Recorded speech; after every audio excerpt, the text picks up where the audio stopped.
जनपद जौनपुर थाना रामपुर के अंतर्गत ग्राम सभा राजापुर में चल रहे श्रीमद् भागवत सप्ताह ज्ञान यज्ञ दिवस 8 अगस्त 2025 से लेकर 14 अगस्त 2025 तक प्रमुख यजमान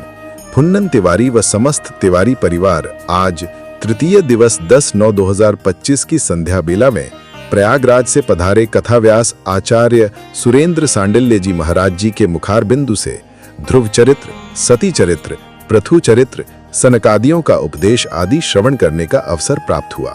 जिसमें उपस्थित अजय तिवारी, अशोक तिवारी, राजेश तिवारी,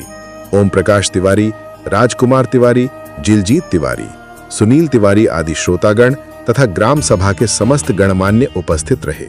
ब्यूरो रिपोर्टर मनीष तिवारी, प्रयागराज।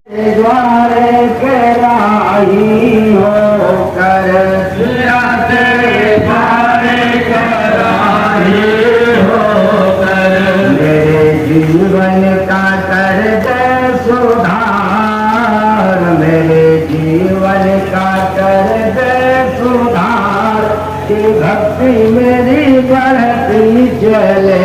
मेरे जीवन का कर दे सुधार, कि भक्ति मेरी बढ़ती रहे, भक्ति का टूट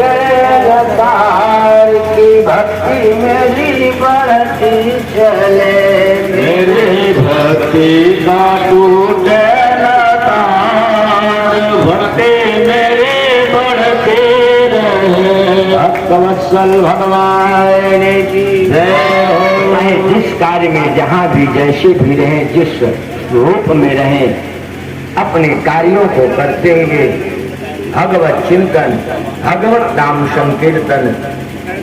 जिनको आप इष्ट मानते हैं, अच्छा मानते हैं, जो आपको प्रिय लगते हो, इष्ट, उनका भजन मन में करते रहिए और अपने कार्य को भी करते रहिए। इसका फल होगा, परिणाम यह होगा कि अपने कार्यों को करते हुए मन में आप भजन चिंतन अगर कर रहे हैं और अंत समय में कहीं धोखे से भी भगवान का नाम अगर निकल गया तो आपका परलोक सुधर जाएगा। तवत्सल भगवान की।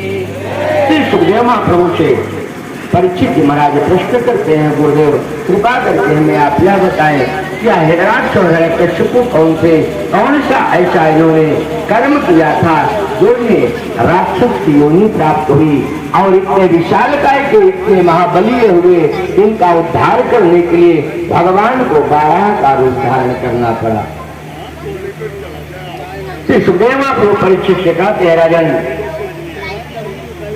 एक बार की बात है, परमपिता ब्रह्मा के मानसिक सृष्टि के सनत, सनातन, सनंदन और शरद कुमार चारों ऋषि कुमार निमित्त मार्ग के उपासक थे। वह जो है सृष्टि में सहायता करने से मना करके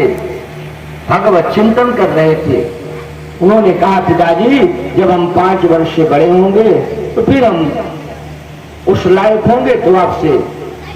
आकर के आदेश लेंगे, सृष्टि करने में आपकी सहायता करेंगे। लेकिन उन्होंने ऐसा तप किया कि वह 5 वर्ष से ऊपर कभी हुए ही नहीं, इसलिए ब्रह्मा जी के पास पितामह को मौका ही नहीं